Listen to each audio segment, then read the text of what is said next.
But anyone who has managed to do all of this over the years clearly is a very special person.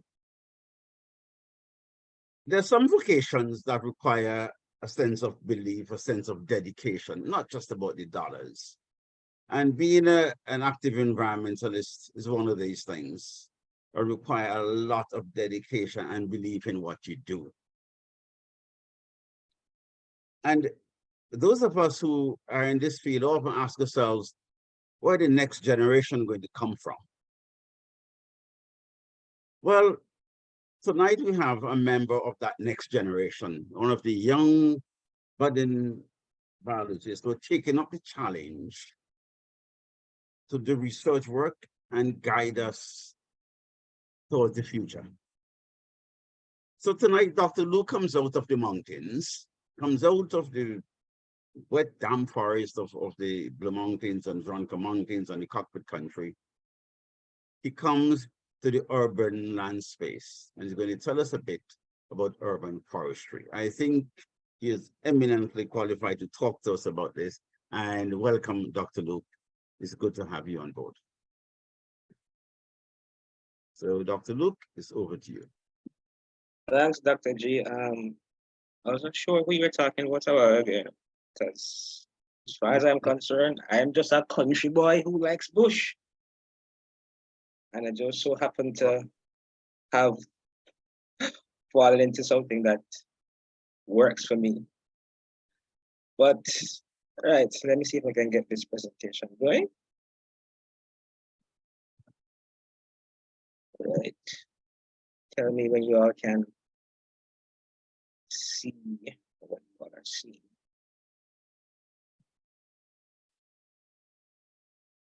All right, are you all seeing the PowerPoint? We are, Dr. Luke. All right. Good evening, everyone. Thanks for taking time out of your busy schedule to come and listen to me talk. Or let me not say me talk, because we're gonna talk. I prefer to have a conversation as opposed to a presentation. So feel free to interrupt me at any point in time. I'll answer some questions. I'll ask you questions, and hopefully we have a nice little dialogue going. Is that fine with everybody? Yes, we're looking forward to that. Okay, okay. Yeah, it's sometimes difficult and kind of lonely talking to a screen. So I need to feed off the audience. So yes,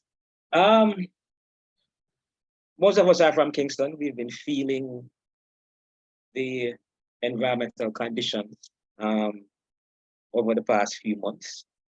In the papers recently, JPS announced that June 14th was, I think, the highest demand that they've had ever for power. And as we should all know by now, Kingston has entered climate departure. So this summer is the coolest summer for the rest of our lives. So we have to find ways to ameliorate, to ease some of the things that, we're feeling and seeing. So one of the ways in which we can do that is through urban forests, right? So it offers sustainability and resilience for the future. So today's discussion primarily,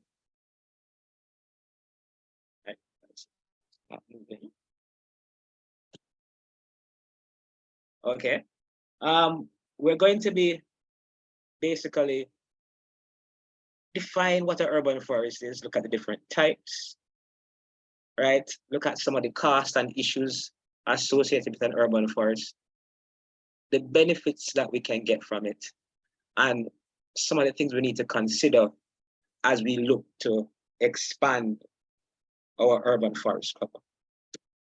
So the first question is to you guys is, what does an urban forest mean to you?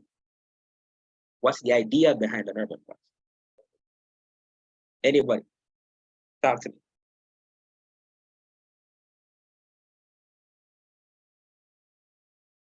Don't be shy. I guess it's forests in the urban areas. Yeah, in its most basic form, it's any tree, woodlands, forestlands, vegetation that is found in or near urban or suburban areas. So they include trees, vegetation that you find along the street, right? Parks or yards, or any other kind of, vegetation within the urban landscape. Now, the idea of trees in the urban space isn't new. These things have existed in Europe for many years, right? There were gardens in cities, right? Primarily back in the day was for the rich and the aristocracy. In Africa, these things existed. Historical writings speak about the fact that in Egypt, they had, streets lined with trees around baths, they had trees and such. So it's nothing new. But in the 1960s, in North America, the concept of urban forestry was born. And that is the art, science, and technology of managing the trees for the physiological, sociological, economic, and aesthetic benefits that trees provide to people in the urban space. Right? Now, the definitions for urban forests vary. Depending on the region you are, there are different things that people include in what they call an urban forest, right? So you could include just trees. Trees are nothing but trees, right? Stands, forest stands. It has to be a clump of trees. But I prefer to look at all the vegetation, street trees, trees in public gardens, community and private forests, green roofs and walls, all of that, right? I would go as far as to even include the soil that the tree is growing, because all of that serves a purpose, right? So we're going to look at some of the elements, right? So when we talk about street trees, right? Those are the trees that line the streets, find them in the medians in Kingston, all over the place, right? And the main purpose is to provide shade. They look good, so there's the aesthetic appeal. But they also give other benefits, they encourage biodiversity and such. And those areas are supposed to be managed by the local governments. You also have the public parks, areas set aside for public use, for enjoyment, recreation, stuff like that. And again, right, those are supposed to be managed by, the government. These images are showing one from Sunken Gardens in Hope Gardens, and the other two are from the old gardens down by Bellevue. You also have community forests, and these again managed by government. And these are areas that are closer to, are typically more like an amalgamation of trees, a stand. You might have a high percentage of exotic species compared to natives, but the main purpose is that they were planted to increase canopy cover around communities or towns in an effort to combat climate change and, provide a greener future to the people, right? They function to preserve the watershed areas and increase biodiversity. For us in Jamaica, I would consider somewhat maybe an area like Long Mountain would be close to, some kind of community forest. It's supposed to be managed by the government and such, right? The map is showing different community forests located across England. As you can see, they take pride in preserving what little vegetation they have left over there, right? You have private forests. Again, these are similar to community forests, but they exist on private lands. They're owned by individuals or organizations. They can be large estates, it could be campuses, or even your own backyard garden can be considered a private forest. This one is not so common in Jamaica. A few of them might exist. Green roofs and walls, right? And these are vegetated systems that include layers of soil with vegetation, right? There are two different types. You have intensive green roofs, right? That's the one that you can see on the right, where you have trees and shrubs, and those are basically elevated green spaces where people are supposed to interact. They can go there and lounge and do different activities. Whereas your extensive green roof, that requires less maintenance, right? And they exist primarily for their environmental benefits. So they can help to, you know, keep your house more comfortable, ameliorate some of the effects of, you know, that intense sun that's bearing down on the roof, right? So in essence, can, you know, help to cool your home or your building. But what's important to understand is that not all urban forests are going to be natural, right? But regardless of how it looks or how it was arrived at, they all provide similar benefits, right? And it's important to understand that even though I just went through different types, they're not mutually exclusive. They all overlap, right? So a park can be a community forest, right? A green roof, depending on its nature, can be considered a private forest. The image you're seeing here is from Singapore, right? Where they have taken it to a different level, where they insist that all new buildings must replace vegetation cover that existed before the building was established. Hopefully that's something that Jamaica can get to in the future. But what are some of the costs and risks associated with the urban forest? Anybody has any ideas?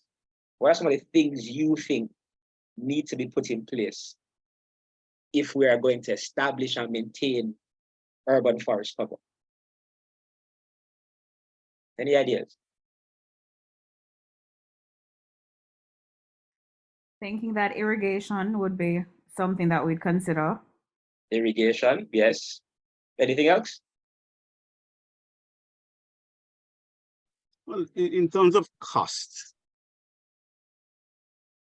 so the developers will say we are losing building space, we are losing development, quote unquote, classic development space. We're giving up all this space for where one can put in nice high-rise buildings and giving it up to vegetation. Well, that's an interesting thought. From their perspective, you might be right.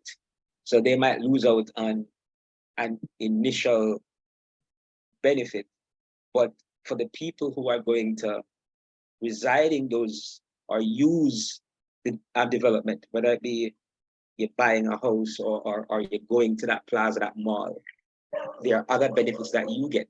So we, the consumer, might view it differently from the developer. But planting, pruning, irrigation, pest management, tree removal, repairing infrastructure, those are all costs that we have to consider when it comes on to urban forest. And all of that falls into the next aspect called arboriculture, right? And we can see here that studies from Chicago suggest that a tree needs to exist for 9 to 18 years for the benefits to outweigh the cost to the community. Right? I'm going to look at some of those costs, right?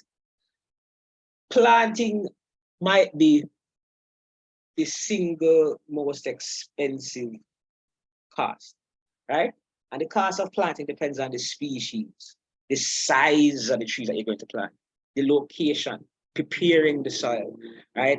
Labor costs. right? So you purchasing those trees, transporting the tree there, right? Installation and the initial care. As somebody said, irrigation, because you must supply those plants with water once you put them in the ground so that they can establish. And then you have to monitor the soil water, because if you overwater it, that can also put stress on the plant. Pruning. Now, this is very, very important. You're planting these trees for a purpose, right? And this is something that I think we miss out a lot on in Jamaica. You have to create the branching pattern that you want so that the tree can carry out the functions that you want it to, right? Pruning can aid in the amount of fruit that is produced, it being able to withstand high winds, all of those things, right? If you're looking at it as shade on the sidewalk, you want people to be able to walk on that. So you need to prune it in such a way that people can still traverse the area, right? And you have to look at pruning also in the sense that, are there aspects of this tree that could pose a danger? A couple of years ago, a lady was killed in Ocherius. She was driving in the vicinity of Mystic Mountains when a branch just fell off a tree into her car. This year, on Mona Road, heading from UB to the aqueduct, something similar happened to a student. Luckily, she survived. A branch just fell through her windscreen. So these are things that we have to consider. And of course, right, you have insect and disease control. Dr. Luke, before you go a bit further, Lorian had a hand up, if you don't mind taking it. Yes, Laurie, go ahead. Hi, good evening. Okay, so when you were talking about planting costs and planting mature trees versus younger trees, in China, I recognize that one of the things they do within the municipal authorities, they plant mature trees. So wherever they have them tending till they get to a certain size and they bring them in, but they do that at a specific time of the year that will coincide with rains, so that they don't have to spend so much initially on watering the plants. Right. But they also, as you mentioned, they do the pruning, and you can see that all the trees have a particular pattern. The trees that are going to be, for instance, in the median down the middle of the road grow very differently from the ones that are on the sidewalk that tend to offer more shading over the sidewalk. So you have these trees that actually create a sort of overhang over the sidewalk, right, so people have shade along the entire sidewalk. So I've seen examples of exactly what you're talking about, but I also see that there are ways to sort of have nature work with you, or you work with nature to try and minimize some of those initial costs. Exactly. Which comes to this, because selecting the right species for the areas will reduce that cost. It's not, people think that all trees are created equal. They're not, right? And at times, I've heard ministers say, yeah, we're going to plant, 3 million trees, and people like, yes, make sure it's fruit trees and all that. But I think to myself, can you imagine, just think, if we planted the roadways in Kingston with only lignum vitae? Can you imagine driving along the streets of Kingston when the lignum vitae butterflies come down? Just imagine driving through Kingston when all of them just fly about. What do you think would happen? I don't think we could drive. Exactly. Right? So, we have to be careful and considerate of the hazards that certain trees in certain areas might pose. And having too many and such, what's the feedback loop, right? Imagine planting mango trees lining a highway. Can you imagine people just randomly stopping to go pick a Julie mango or East Indian on a highway? That's madness. Plus the mess. So these are things that we have to consider, right?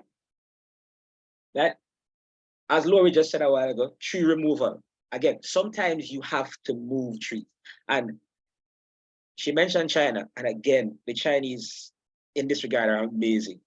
Like, I've seen articles where they basically put a tree and an ivy while they move it, right? Sticking out kind of tubes in, right? Take a trailer, move a massive tree from one area to the next just to preserve it. Hopefully one day we can get to that point. I know I have friends at the forestry department who are thinking about stuff like this and want to do stuff like this. Hopefully they'll get the opportunity to do it, right? Additional costs, infrastructure repairs. Sometimes trees are going to cause damage. They're going to, disrupt underground utilities, right? They're going to damage curbs, right? And we have to be able to deal with that. So those are costs that we have to handle, right? And if we had an accident, then guess what? People can sue it. So you have to deal with mitigation. That's all part of the story, right? But how we manage those costs comes back to selecting the appropriate trees, the appropriate species for the areas. That's what it comes down to, right? So what are some of the benefits, right? We mentioned some a while ago, or not mentioned, but I think we all know in some way, shape, or form some of the benefits. So I'm going to give you a chance to just list a couple of them. What do you think the benefits are of urban forests? Trees in the urban space, vegetation in the urban space. What do you think the benefits are? Reduce temperatures. Oh, yes. Yes, yes. Definitely, that's one. And breezes, because the trees tend to steer up, what's already up there, and give us more of a breeze feel. Ah, exactly. So we're going to go through some of them. Right? The pleasure of enjoying the leaf as you have on your screen. I was just beautification, like yes, right. So there's many aspects. I'm going to go through some of them. Right? So aesthetic benefits, beautification. Just think about how gray concrete is and just how gray the roads are. You go into a plaza and halfway through, oh my God, it's just asphalt and hardly any trees. But just imagine if it looked like the image we have there, right? Imagine you had this canopy overhead. If you are a business owner, if you are, somebody who has a shop in a mall, wouldn't you think that people would prefer to come and shop at my mall if it looked like this? Would I want to spend more time in that environment? And if I'm spending time in that environment, more than likely I'll spend some more money. Yeah? You know how many cars could park in that spot? Frankly speaking, I don't think we have enough parking spaces in Jamaica anyway, in most of these places. But who's gonna sweep up all the leaves, Danico? Listen. hey, And what if there are birds overhead when I'm job eating? creation right there. That's and the job lizards right there. and the lizards. Yeah, and the birds messing while you're eating. Exactly. Listen. That's Those are cultural and social hang-ups that we have. right. That's something that will have to change along with making these kind of changes. And that's, I think, why as a people, we keep on resisting these improvements, because we can't be bothered with those items. And that's why our government is also not making that move, because they're the same people. But guess what? There's a knock-on effect. If you increase the urban green space, if you increase the opportunities for people to get outside, you create more environmental awareness, you create more love, more appreciation. So you might just find that some of those fears, some of these things that people worry about, right, will, decrease over time because they're now interacting more with nature, right? You're creating an environment that all of a sudden, I'm seeing this tree, I'm seeing this plant, I'm seeing this flower, I'm seeing this animal, and I might start saying, why is this here? What's its real purpose? But Danito, not to play devil's advocate, but the same Chinese example, Mhm. And to what Doris said, because we are not socialized and we don't think in a particular way, it is always going to be the most difficult to start. Inception is always very difficult because it's going to take a long time for you to get enough trees and enough green spaces to create this sort of effect where the general area in a plaza is cool. It's not going to happen with just one person doing a pocket somewhere. And people really do visit some of these shops and plazas, especially during June to September for the AC. As that they come out of the house to go there for the AC. And that happens in China as well. Listen, I was going to say in the introduction, I know a lot of people, some people might still be at work just because they don't want to go home too early because they need the house to cool down, so they stay at work to enjoy the AC at work. Exactly. A bit longer. Right? So again, but we have to start. We have to start. And as with most things in Jamaica, I think what is lacking is will. And you can put political before that. Political will. Right? In all aspects. To insist on some of these things. And at the end of the day, the climate is changing, right? What are you gonna do about it? You want people to start suffering from heat stroke and all that? So if we're gonna start deal with them at KPH, at UB Hospital, when there are things that we could do that cost less. We have to start thinking, in a full some way. Right? Just something we have to consider. The next one, air quality, right? Trees remove pollutants, right? That's a fact, right? All them cars we're driving, producing sulfur dioxide and all these different oxides, lung irritants, headaches, they all serve to weaken the immune system, right? Trees help to reduce some of that from the air, right? People with asthma, yeah, I know pollen can affect some people, but trees help to capture some of that dust, right? And depending on what kind of trees and how you plant them, right, it can have different effects. You see here, a study from England showed that, urban forest cover can reduce, right, small airborne particles by as much as 25%, right? So these are benefits. So yes, right, people might be resistant at the onset, but if we communicate the benefits over time, when them realize that, them lungs free up. Like, I don't know about y'all, but the moment I am driving outside of Kingston, you see, once I pass that St. Catherine boundary, my windows go down. Like, it's cleaner air, it's fresher. You just feel more alive, right? And that's what we hope more people can get to appreciate. The other one, heat island effect. Oh, we've been feeling that. We have been feeling that in Kingston, all over, right?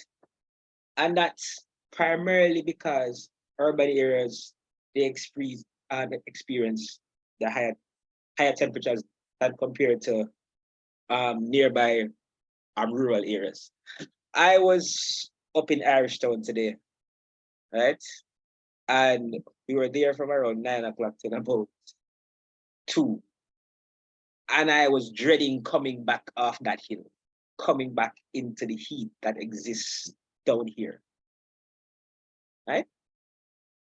And I don't think enough people appreciate this, that all all these impervious surfaces, the asphalt, the concrete, the lovely colored brick that people like to put down in the yard just because they don't want to mow some grass. These things absorb a lot of heat, right? And they just radiate it, making the area hotter. And the fact is that vegetation helps to ameliorate some of that, primarily through 2 ways. But we'll get to that in a bit, right? That's because they produce shading, right? As well as evapotranspiration. Good. Now, as you can see here, in Germany, they found that that trees were able to reduce surface temperatures by as much as 1.4 degrees Celsius, right? But the thing is, this part right here, that some of those climatic effects were best realized when you had large green spaces. So if you wanted the climatic function, you needed to have a park of at least 1 hectare in size. Now, I don't know how many people, which government is going to give up that much space in Jamaica, right? But you can see, if you're able to get a 10 hectare area, that could lower air temperature by as much as 1 degree Celsius. That's significant. That is significant. But again, we have to get there. Cool? So again, main ways in which trees impact the heat island effect: shading and evapotranspiration. Cool? All of us know by now, if you park your car out in the open, when you're going there, you have to wind down the windows, right? Leave it for a little bit, because you can't even touch the steering wheel, right? But if you park it on that tree, you might be able to just jump in and drive. The other thing you need to consider is where you plant the trees, because trees can reduce airflow. So when you're planting trees, it should be considered, what's the dominant wind direction, so that you don't block it, right? Because that could affect cooling. Here's the next one that we don't think about as much: hydrology. We all know what happens in Kingston the moment the rain starts to drizzle. I'm not even saying rain, right? Heavily. Once it starts to drizzle, we have flooding. Why is that? What's your opinion on that? What's the main cause for that?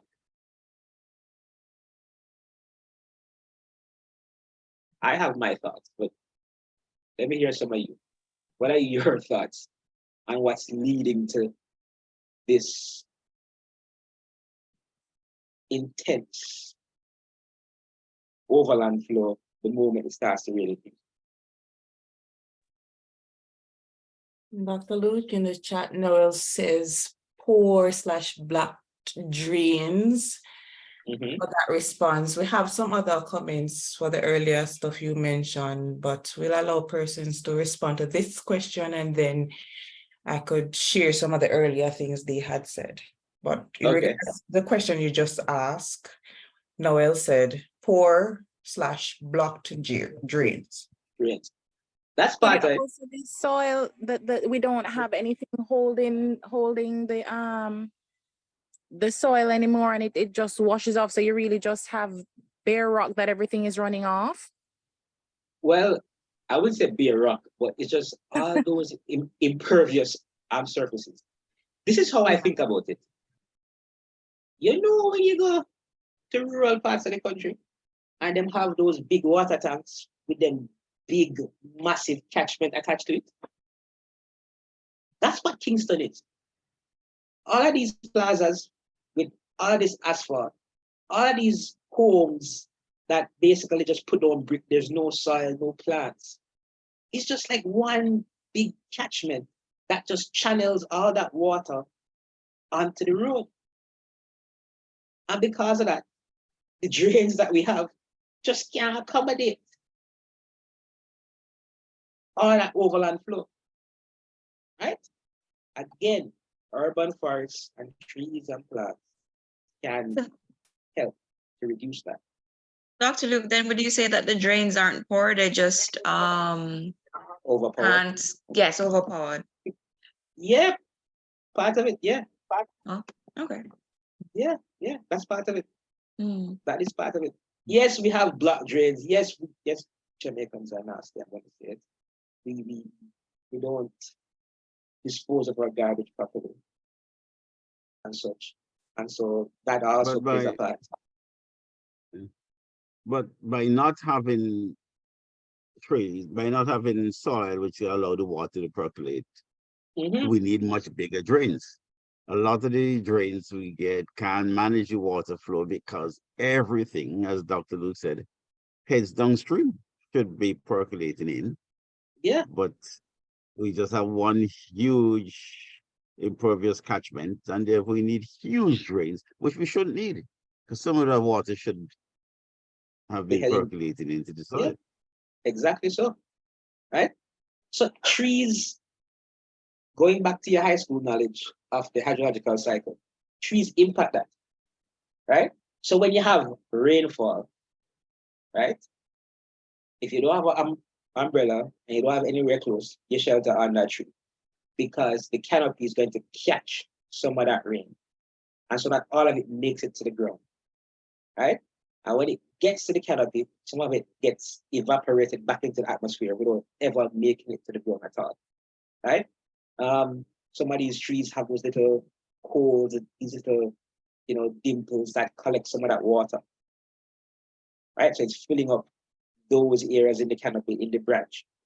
But also the roots, right, allow for aeration, allow water to percolate, infiltrate into the soil.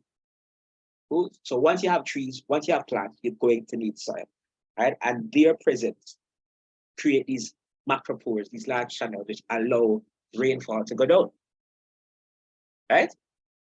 Also, it breaks up the impact of the raindrops, so not disturbing the soil as much, which can cause erosion and also pollutant washout, right?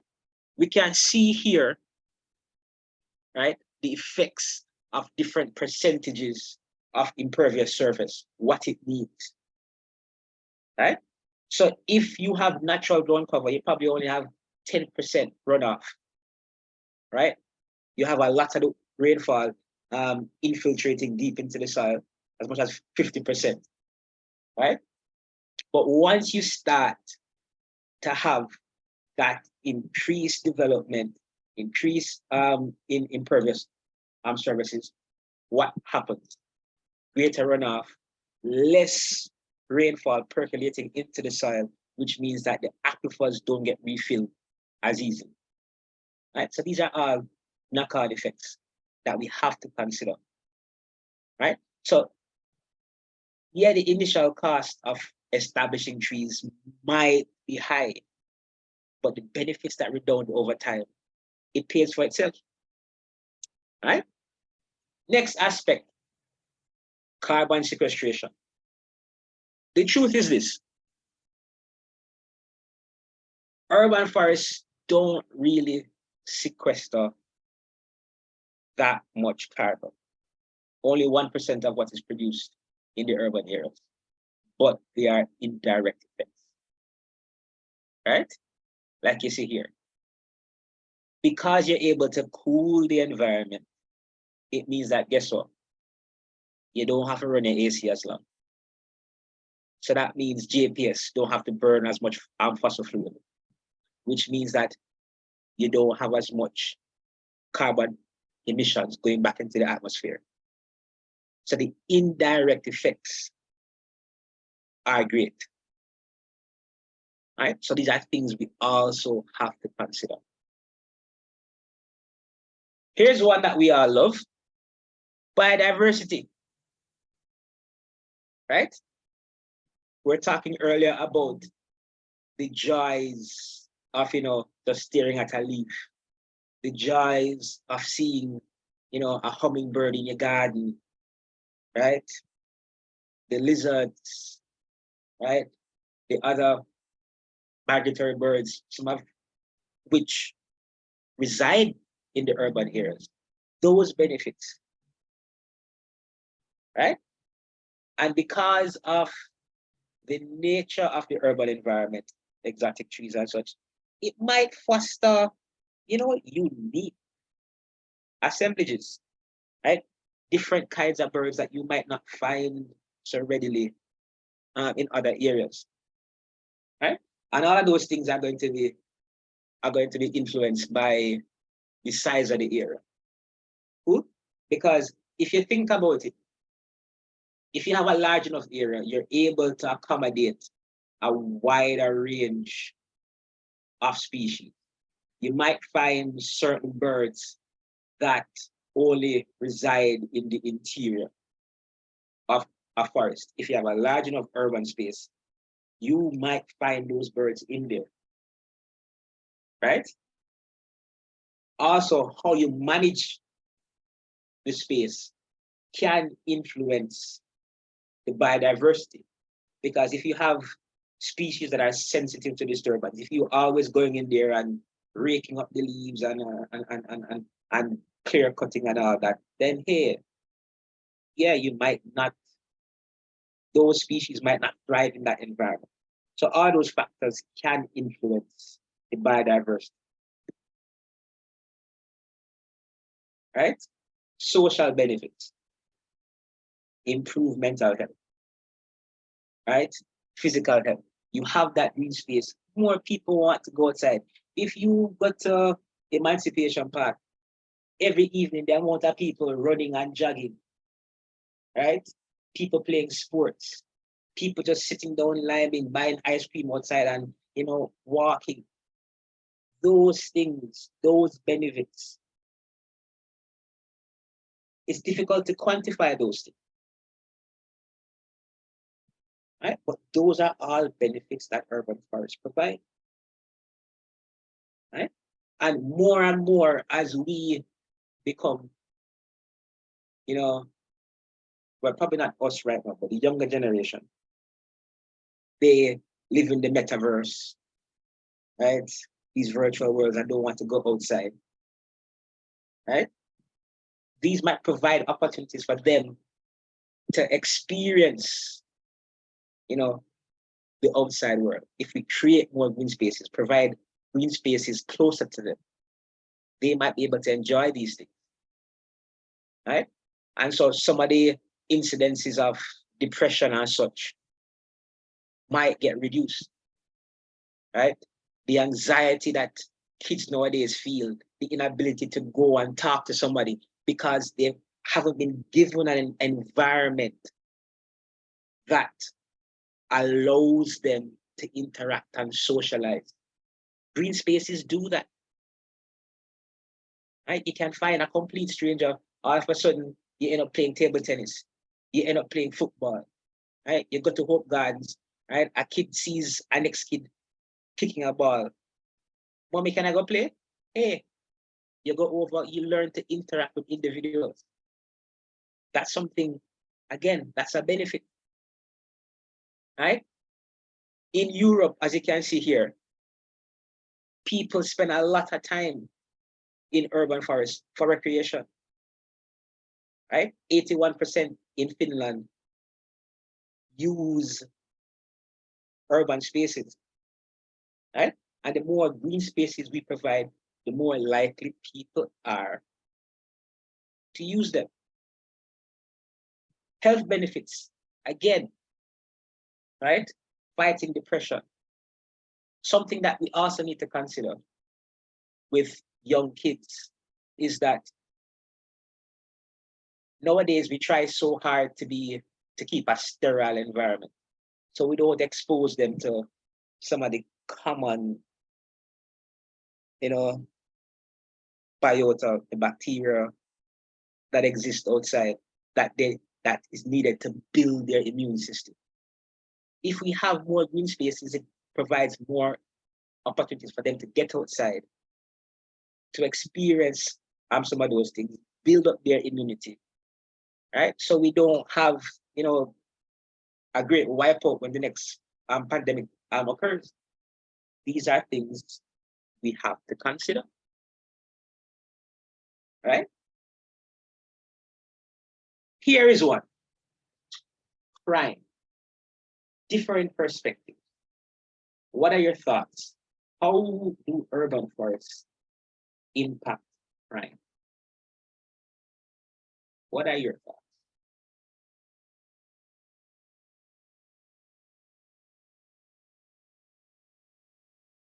Isn't it always a running joke on the news? They said that criminals escape into the nearby bushes. So now we're just providing them with more bushes to escape into. I don't know.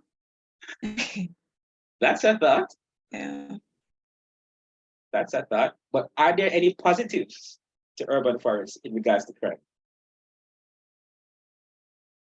I think urban forests and parks give a general increase of lifestyle and joy of life, and sort of activities that we can do, and therefore a better well-being. And ultimately, in the long term, that should translate itself to happier people, and people can find other purposes in life and not going to crime. Now, that's a theory, and there's a long path to there, but it's just one of those general positive improvements in a population that could have a positive impact on crime.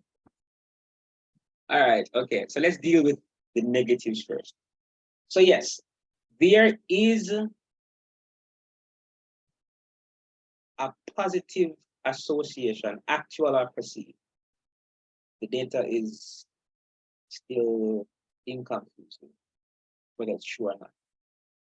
That low dense vegetation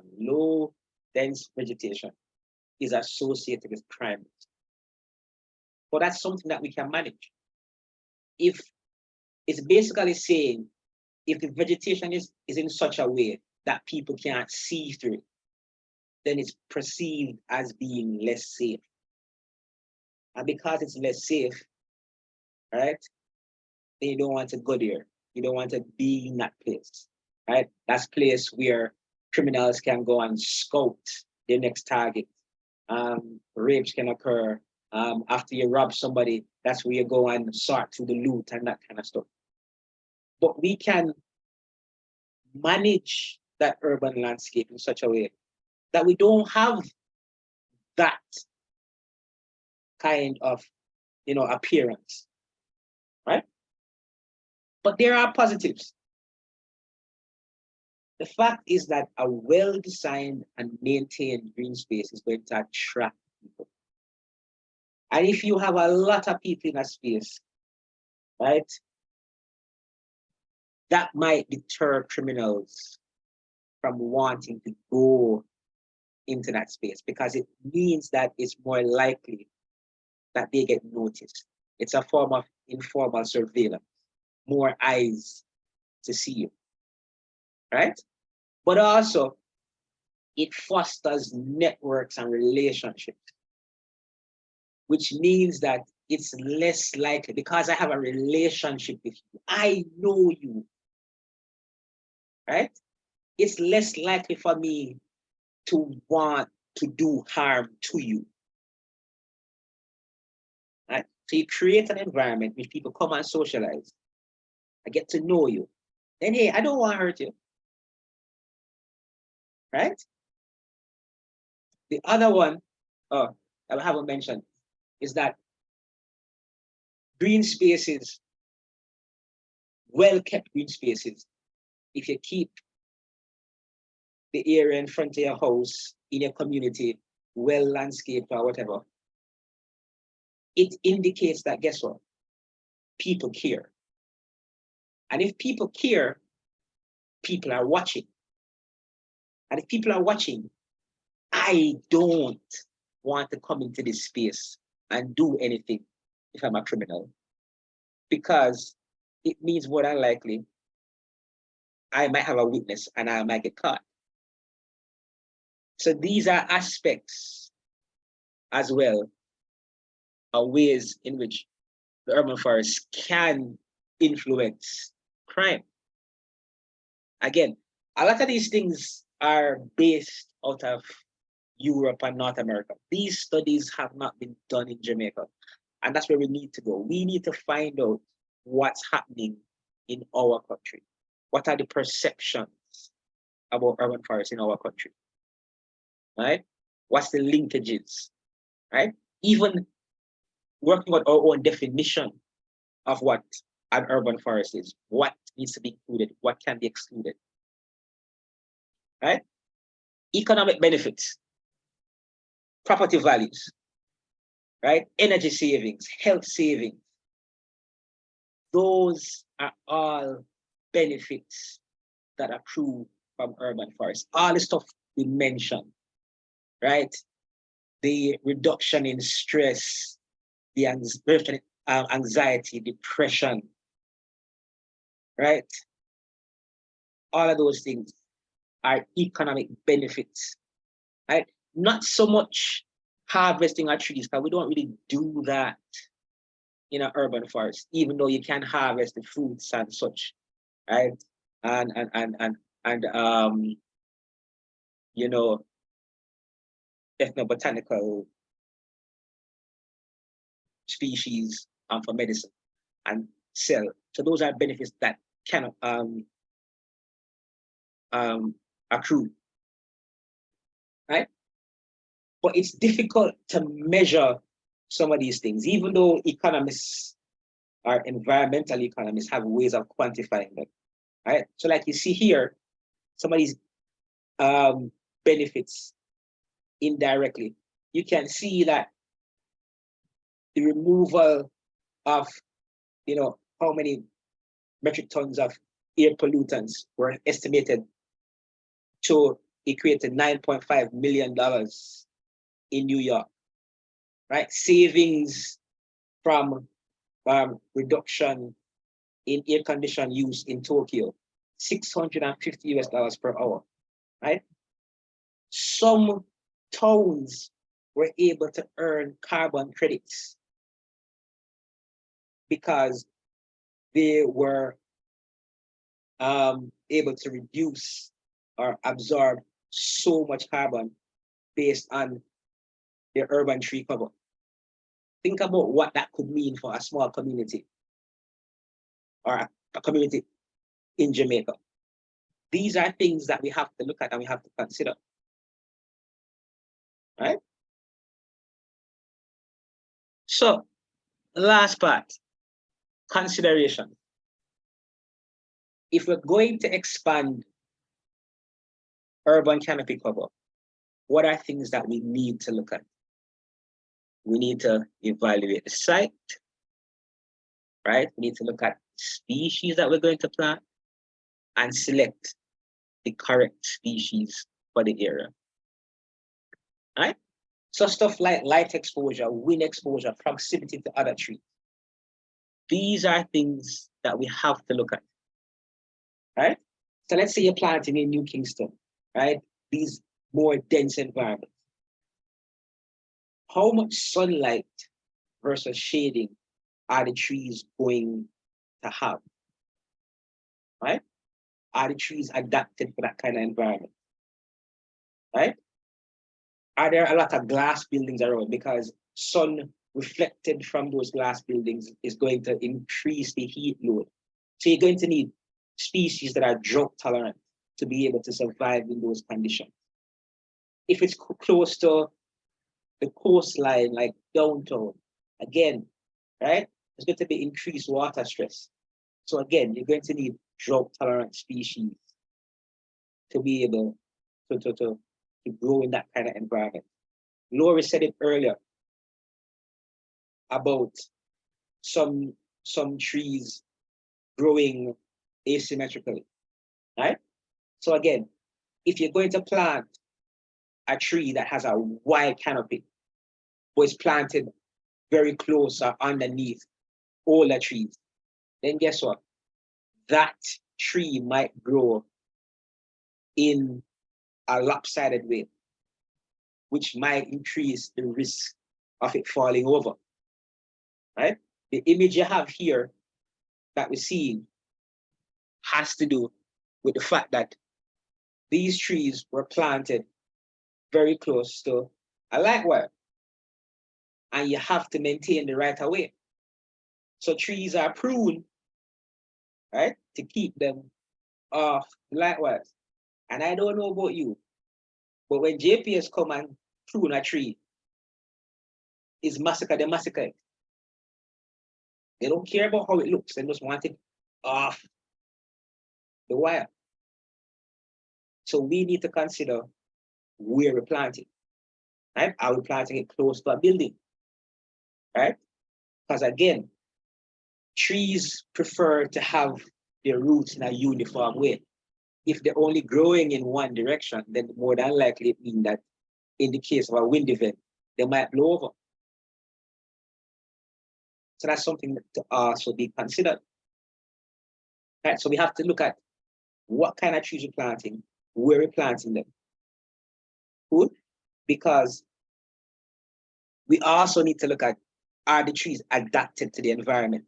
We should be looking in Jamaica at planting more native tree species that can tolerate, right, our hurricanes, the high temperatures, not just taking exotic species from Florida and trying to plant them out here. Right? We should be planting more of our native species. Okay, we need to look at below ground factors, right? The pH of the soil.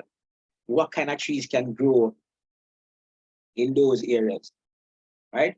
Typically in urban areas, the soil is compacted, limited drainage, oxygen availability, not much soil. And in some cases, you have underground utilities, pipes, and such. You have to consider how the plant grows.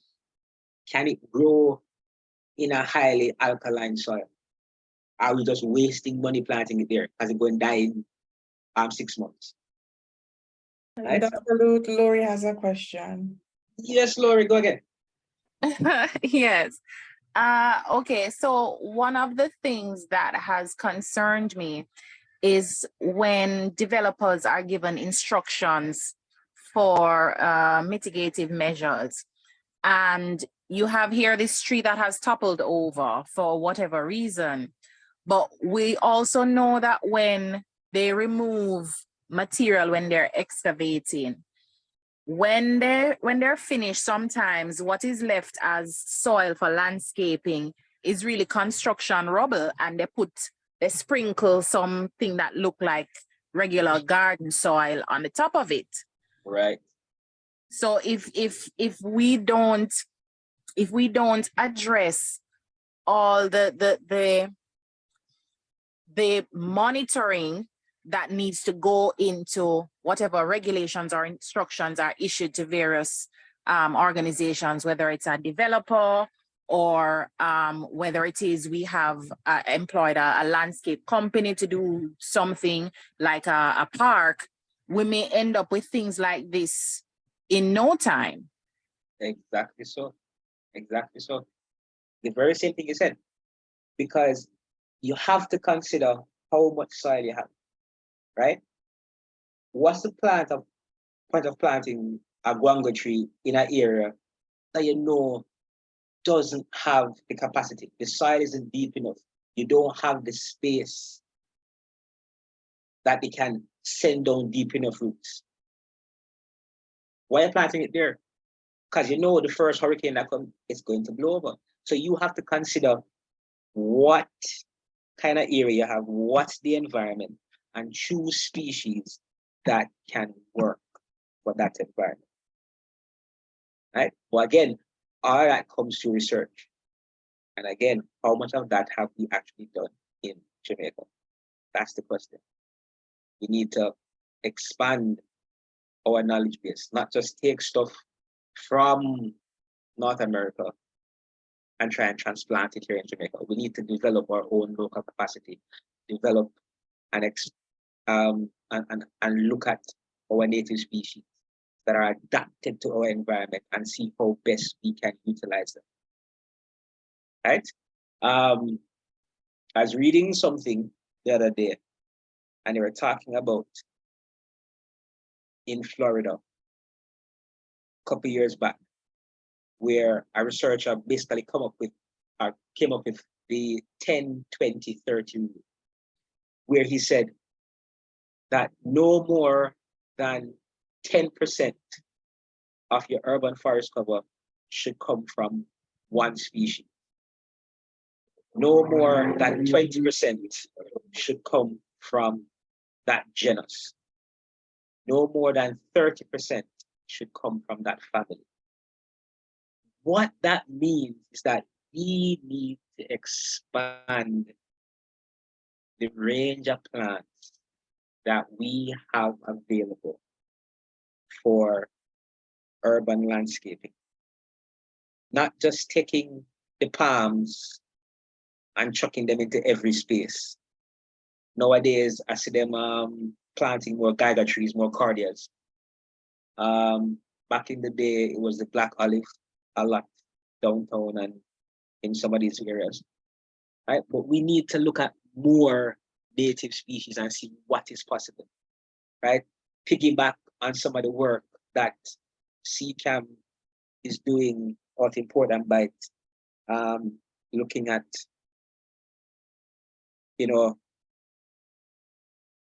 germination of different dry forest species and see which ones we could adapt for our urban space, because our urban space is dry, and see which ones could work. That's stuff that we have to do. So yes, it might seem that it's good for Portland Bight, but it also has impacts for us in Kingston. Can it provide shade? Can it provide the ameliorating effects? Right? These are things we have to consider. Yes? The next thing we have to look at is, why are we planting these trees? What's the purpose of planting that tree in that space? Am I planting it because I want food from it? Is it for shading? Right? Is that the reason we're planting it? Is it for the aesthetics? And that is going to dictate what size tree we're going to plant, the shape and form that is going to take, right? The lifespan of the tree. Because the fact of the matter is, infrastructure gets improved on a scale of 30 to 50 years. Trees can easily outlive that. So we have to plant trees considering what is the future use of this space. Right? And consider that.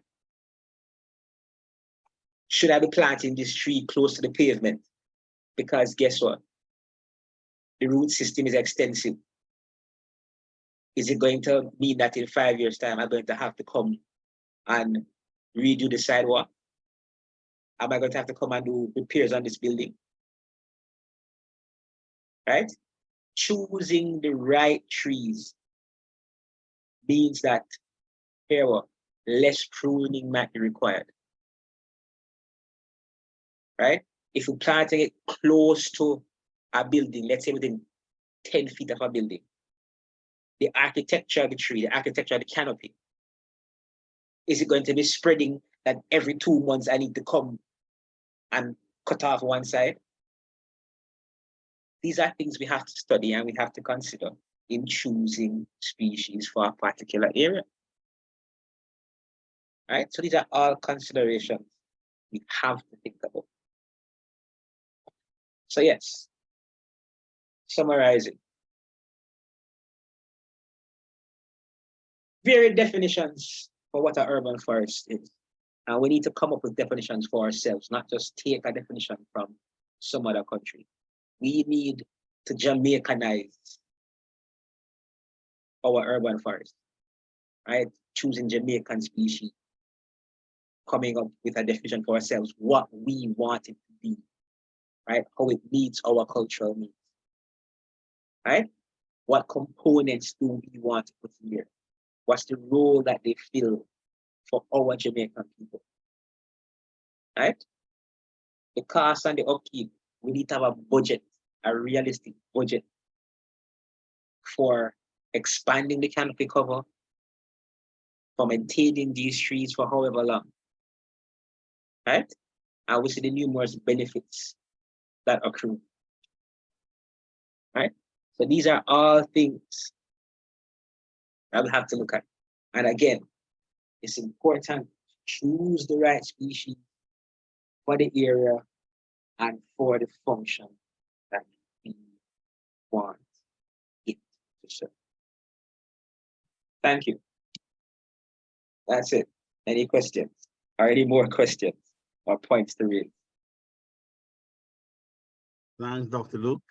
So anyone have any other questions? Shawnee, anything from the chat that might be worth raising?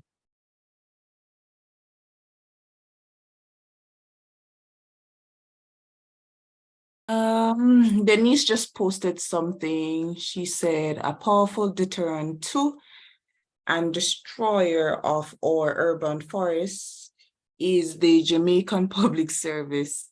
Maybe this presentation could also be offered to them. We're sending you over to JPS. But I said it, when they come and they prune, is massacre the massacre. They don't care. They just lap it off in any way, shape, or form. If I might come in here. Earlier persons would have pointed out some of the points you eventually got to. So like Noel would have said that benefit of having urban forests was for habitats for insects and other animals. Jan would have said for fresher air, mental health, biodiversity. There's a new message here from Janelle.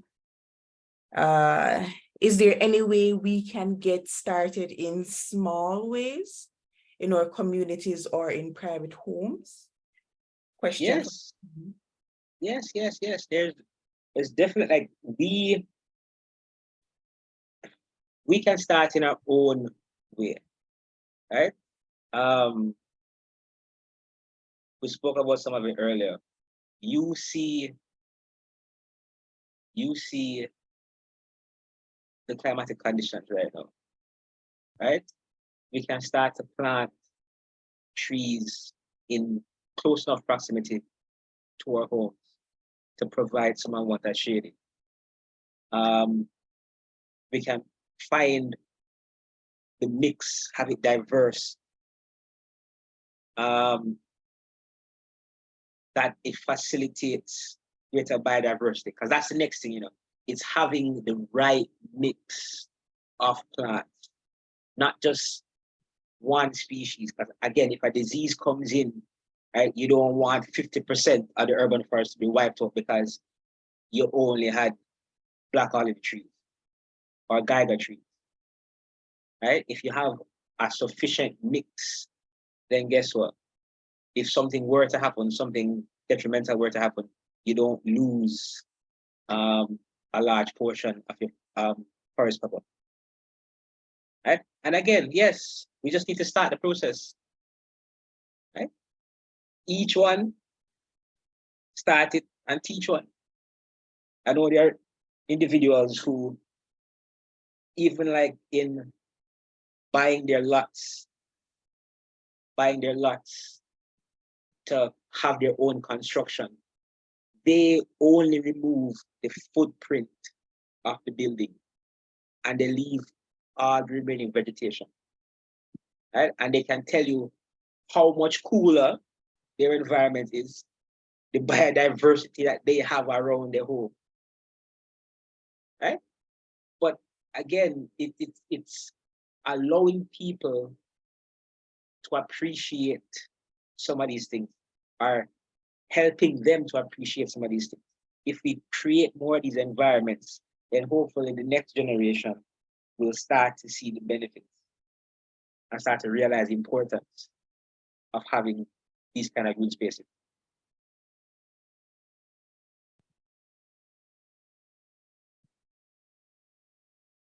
Comment from Noel. Also interesting that a lot of the information we need to choose the right trees and to prevent unintended consequences haven't been found yet for the Caribbean especially. And it went on to say, just need to start the process and keep learning as we go along. Yes. Damian said, great job. Great job, Dr. Lou. What else do we have here? I guess this is a question. How can we find out the right types of Jamaican trees to plant near houses? You want to respond to that one before I read the next? Well, again, it's going to come through research. And when I say research, sometimes it doesn't have to be formal research, because as Damian always say, you know, citizen science, community science, all that is a part of the future. So one of the things that we can do is, one, assess what is presently around, right? What are people, or what people have in their backyards? What do people have in their urban space, right? Look at what is surviving. In Puerto Rico, I think before the large major storms, was it Maria, a couple years ago, they had done an urban forest survey looking at species that existed. Then the hurricane came. And so they were able to see, of the species that they had, which ones were more resistant to the windstorm, aka which ones suffered the least amount of damage. That is an indicator of which trees, you know, we should be planting or we can plant, right? So stuff like that. Again, looking on some of the work that is done out in the dry forest of the Helsha Hills by Dr. McLaren, right? Looking at what species are surviving over time, what species survive major storm events. Those could be an indicator of the ones we need to look at for germination trials and stuff like that. And again, but you just planting stuff around your house, seeing what thrives, right? And we share that knowledge. Yes, all that can help to inform us.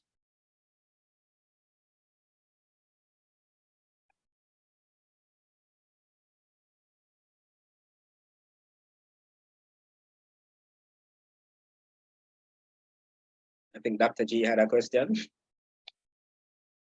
So, yes, well, this question is really, the question is really for the members, for the people who are here. How do they see NHSJ stepping in to the breach and attempting to foster development of urban forestry? It would be nice to hear from the members how they think we can actually, where can we initiate various things to, you know, really get this thing going in a serious way. Any ideas from members? what do we, where does NHS just step into the breach right now?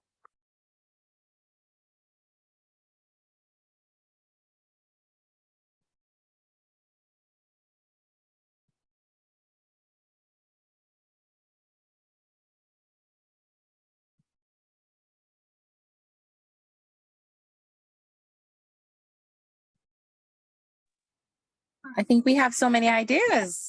So gee, we don't know where to start. Janelle just posted something in the chat. She said, would potted plants have some effect? Yeah.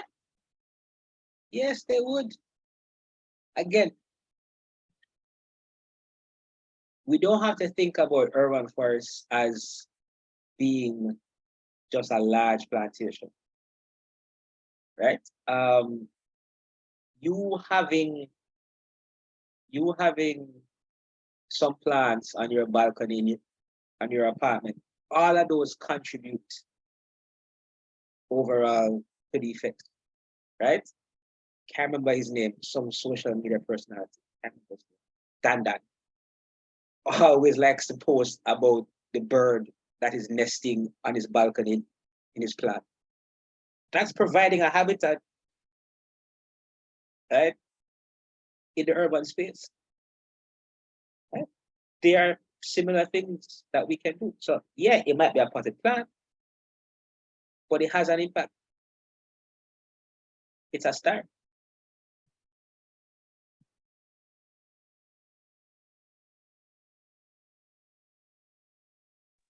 And that's something that's relatively doable, actually. A lot of persons can do that with a bit of advice which plant and how to do it. That's something which is, well, this is sort of low-hanging fruit, actually.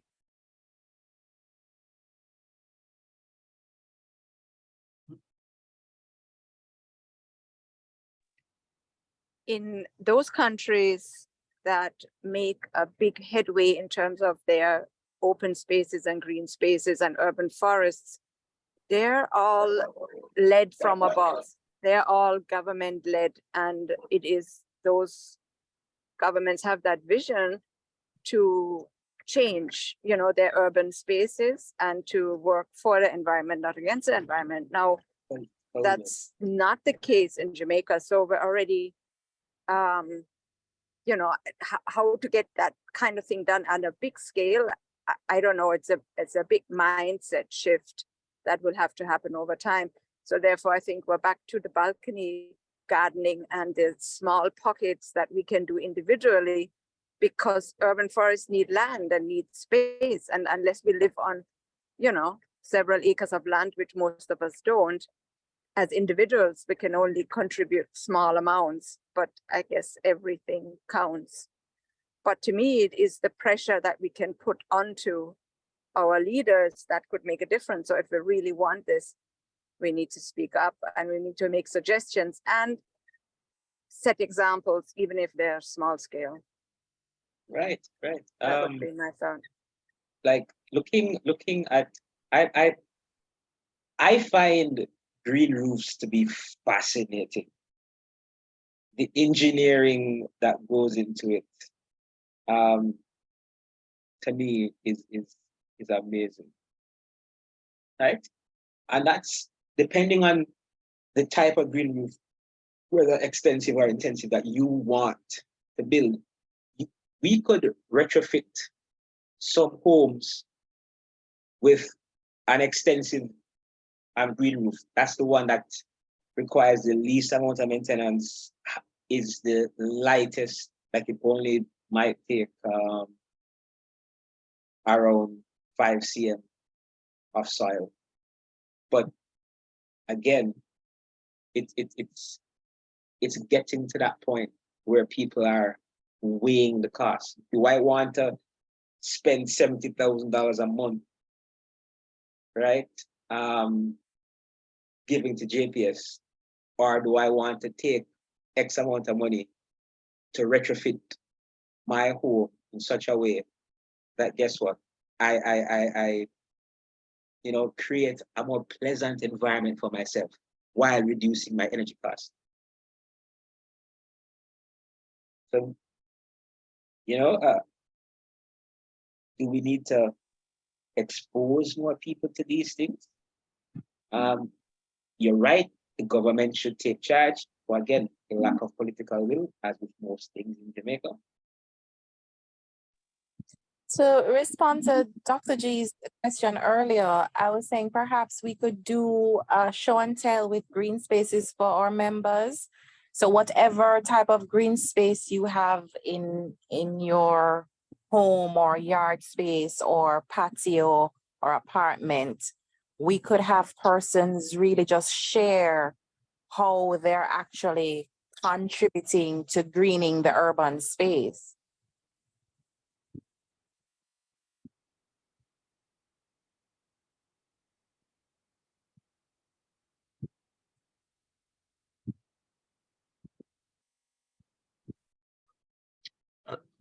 That's an interesting idea because with, you know, photography is so easy these days, videoing so easy these days.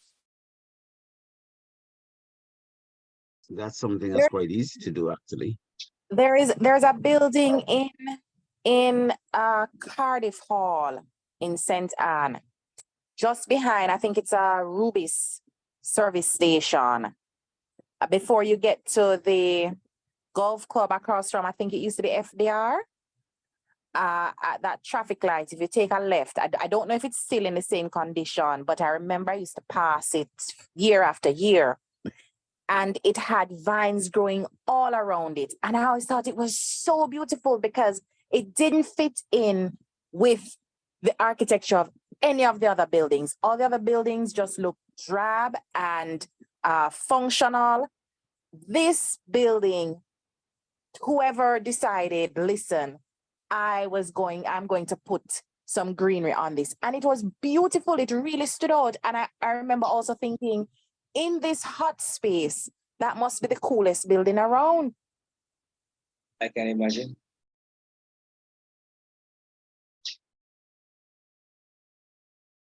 I found in the presentation, I found very interesting your numbers and facts where the decreases of temperatures are concerned. So, you know, the scientific facts that say if we planted, I think you said 10 hectares of true urban forest in a city of Kingston of this particular size with this population, we could reduce our temperatures at whatever 1 degree per whatever.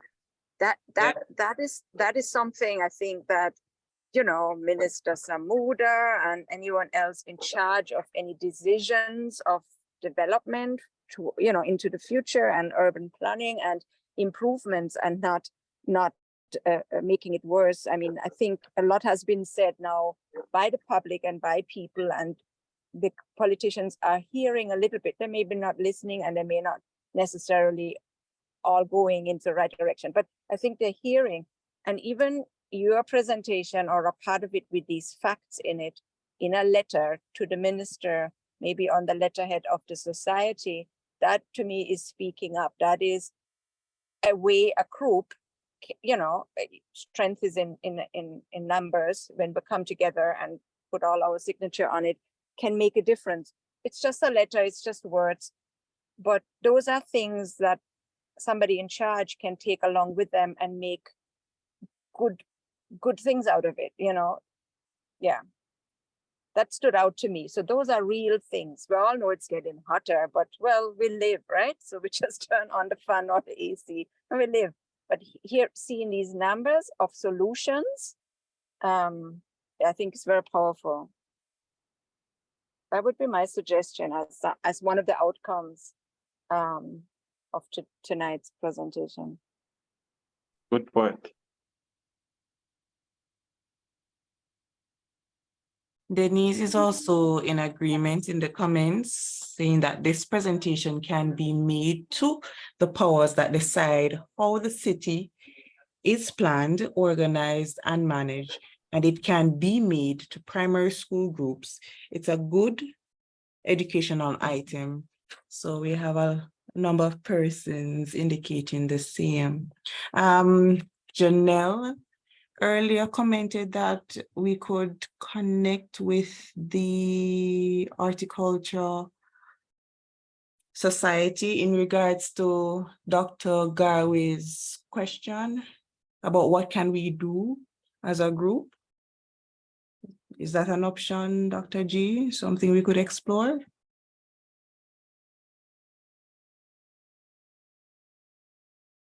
Yes, I don't know if anyone with linkage to the Horticultural Society is on board to might be able to comment on Horticultural Society view on this in any way, or Tim. So What I do know, not about the Horticultural Society, I was having a discussion yesterday with somebody from the forest department who is in charge of silviculture, and they were creating an urban forest plan. I think more so in the sense at looking at species that could be used to increase urban forest cover. I know that particular person has a different view on urban forests than some of the other managers at the forest department. Similar to Laurie, he wants to see things like that the Chinese have done, the North Americans have done. He wants to see that done in Jamaica using our own species. But as many of you have intimated, there is this battle that he has to go through with the powers that be in his own space to get to that point. But I know there are people that are fighting for progress. Perhaps it's lack of understanding, and like Doris said, where numbers speak volumes, and the numbers you have presented in the presentation, perhaps what has been communicated so far has not moved them enough. They don't fully understand and appreciate where the benefits outweigh the cons, or where the approach that is being suggested is actually more beneficial than what they may have had in mind before. Fair enough. Fair enough. Seems like we have to start small and build our way up from there if the big boys won't help us. No? No? Yes, I think we might have to start there, because on the larger scale, we are at a very critical juncture.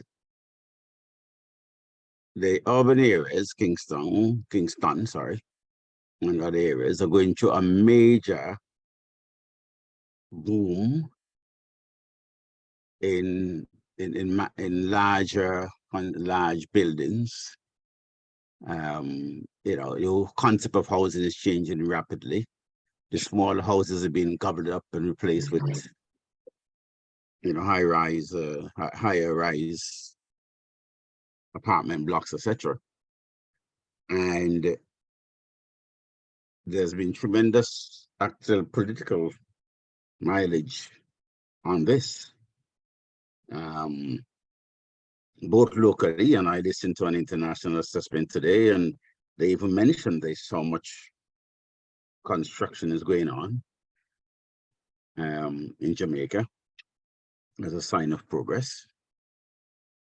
So we are at a critical juncture where this is happening, and the question we faced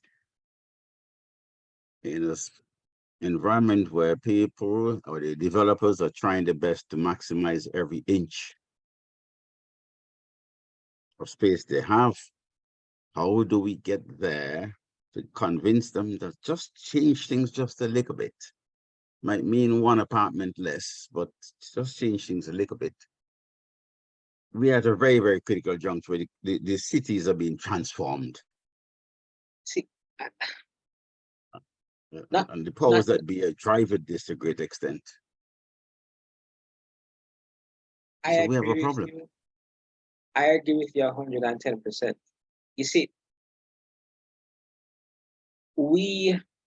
so many ways, we celebrate when other people, not ourselves, recognize Jamaicanness. But within ourselves, we try so hard to be other people. We want to make the Jamaican skyline like the Miami skyline, like the New York skyline. We should be looking to create a Jamaican skyline, not one like Miami, not one like New York. The beauty of Jamaica is that you can come outside and look up, or beauty of Kingston, come outside and look up and see the Blue Mountains. You can see all of that, but slowly we are transforming it into, sad to say, for me, when I look at some of the construction taking place across Kingston, the first thing that comes to mind are favelas. Favelas like in Brazil. That's what I'm seeing when I look up on the hillside. That's what I'm seeing, like future ghettos. That's just my opinion. Because we're not building to preserve the things that make Jamaica, Jamaica. We're trying to make it into some other country that already exists. And that's sad. Very sad.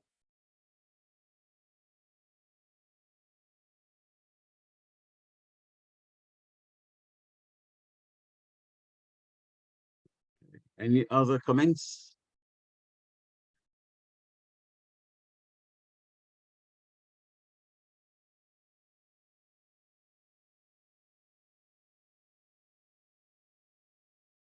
Go in.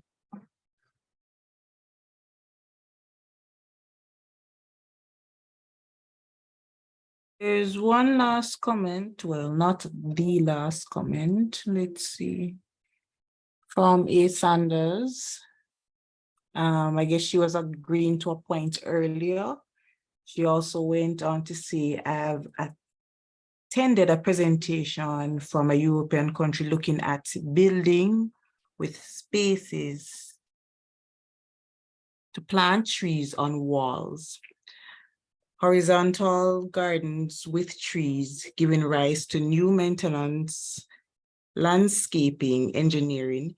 They would have to be great trapezium artists. So I guess she's referring to another presentation similar to this that she attended.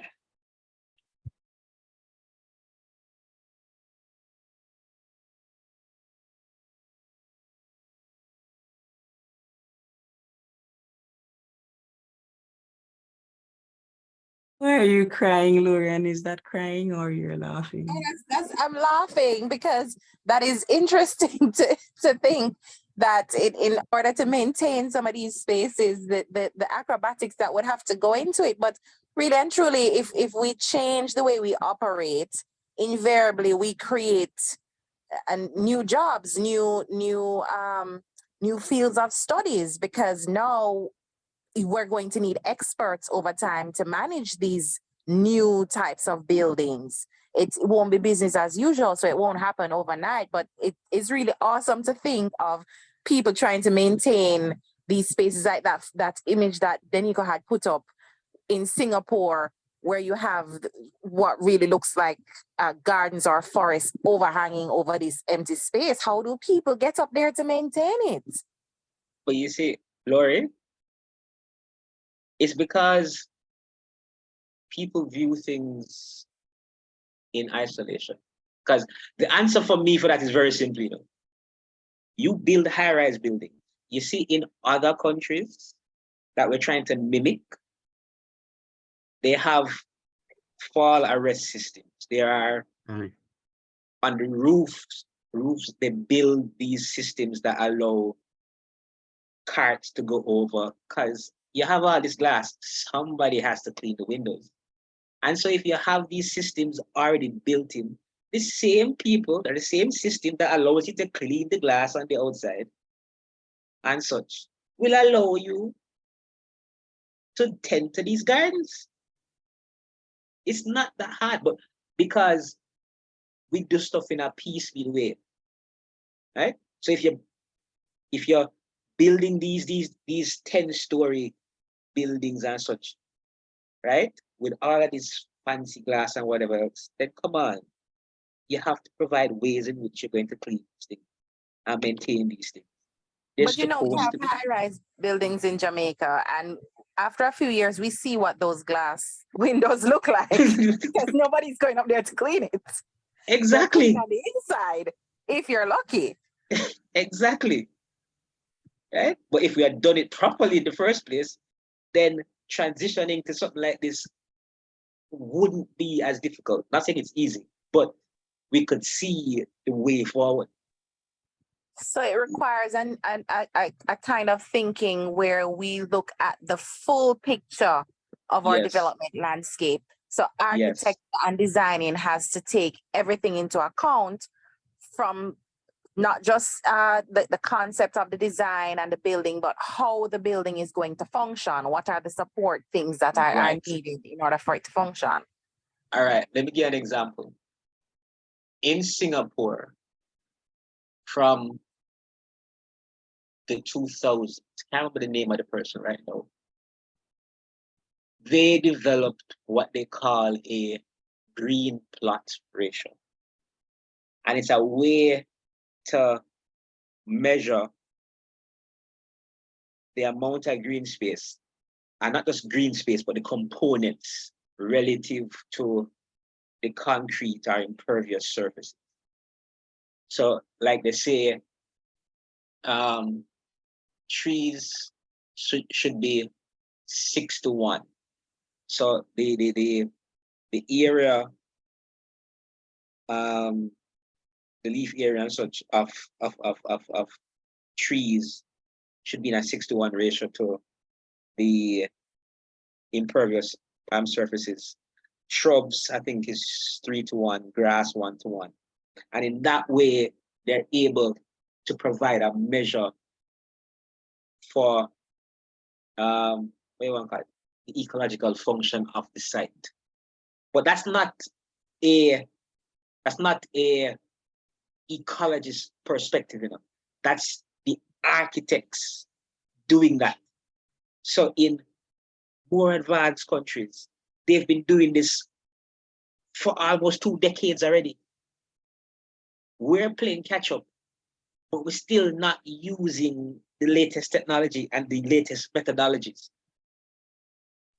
But what's the cost though? Because, so I had a thought.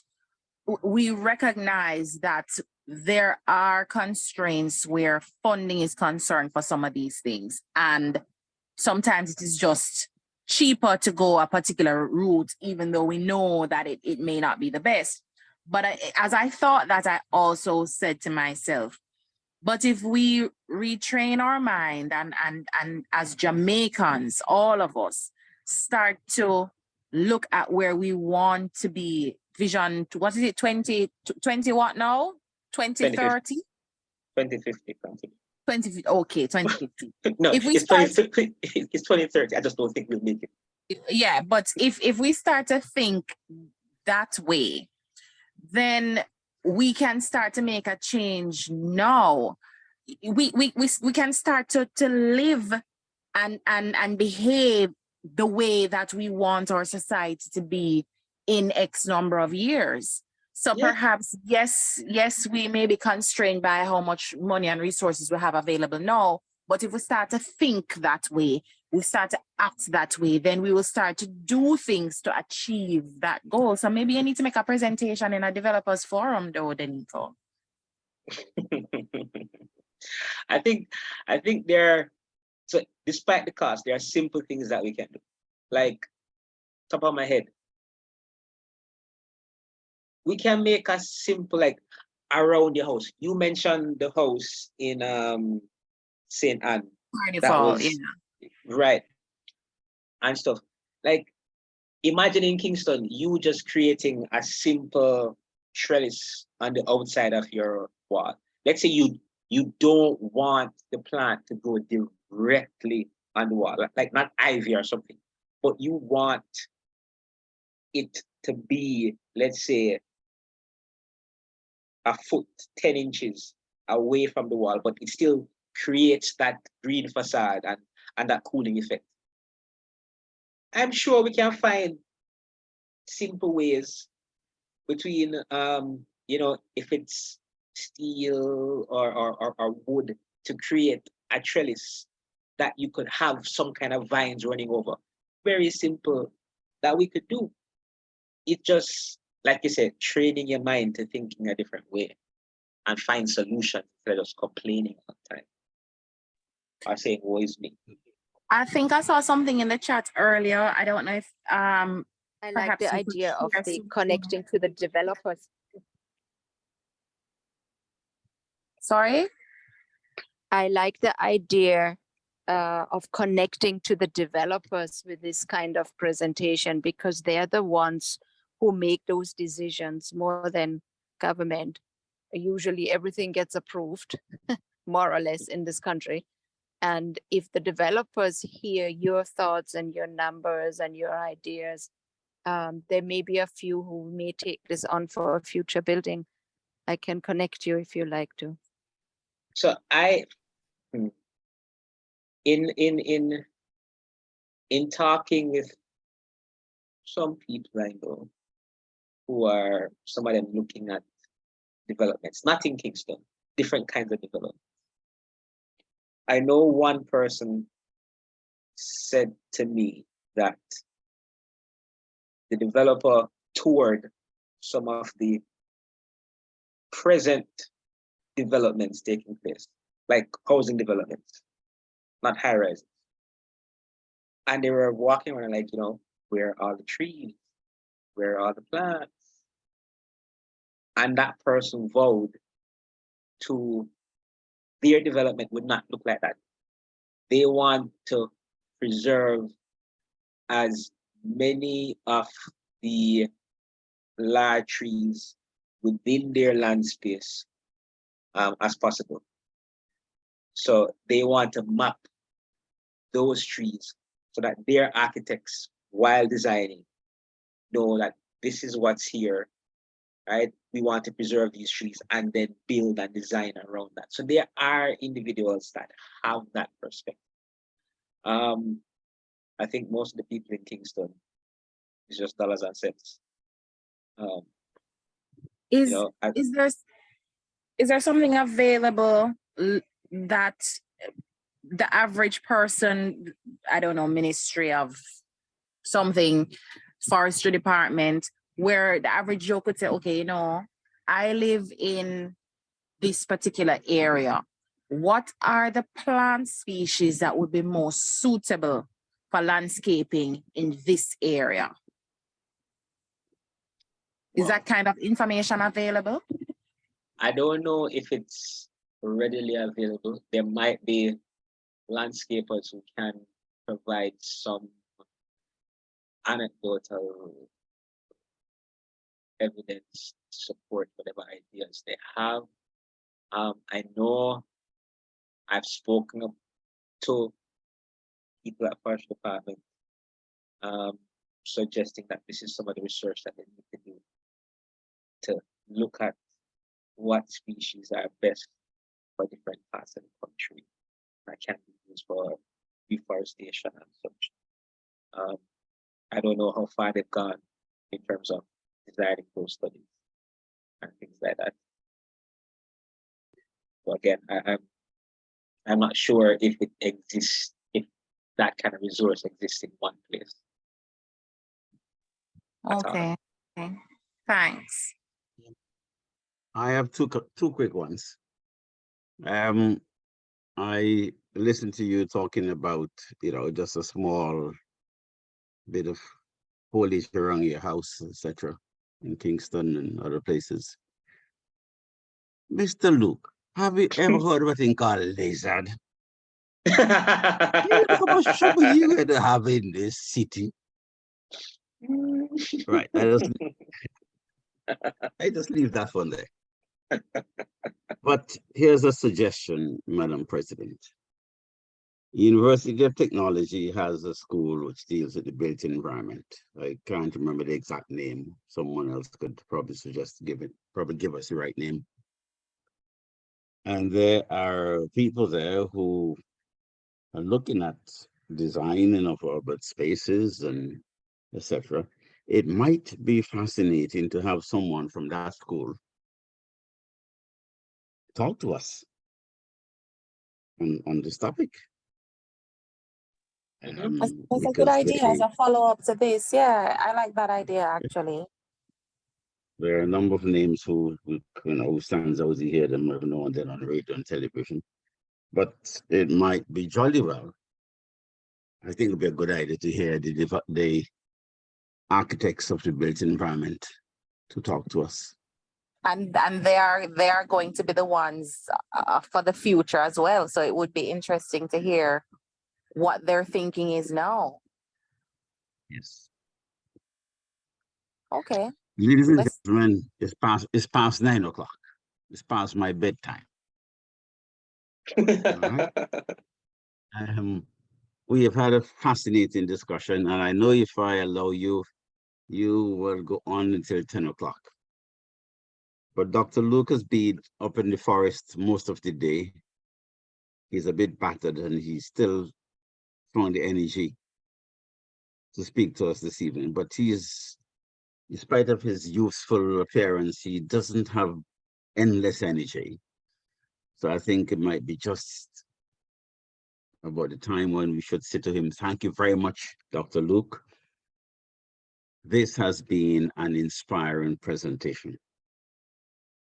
Most of us here already have an idea of the value of urban forestry, but to see the facts being gelled in such a way that we can actually comprehend it and actually can work with it is something which we all appreciate, to actually have these data, have these facts put in such a way that we can expound and process it ourselves. So on behalf of all members of the society who are present now and those who would listen to the recording in due course, I want to say thank you very much for your effort. Although you know you have been a very tired person this evening, thanks very much for coming. Thank you for having me. Okay. Thank you very, very much.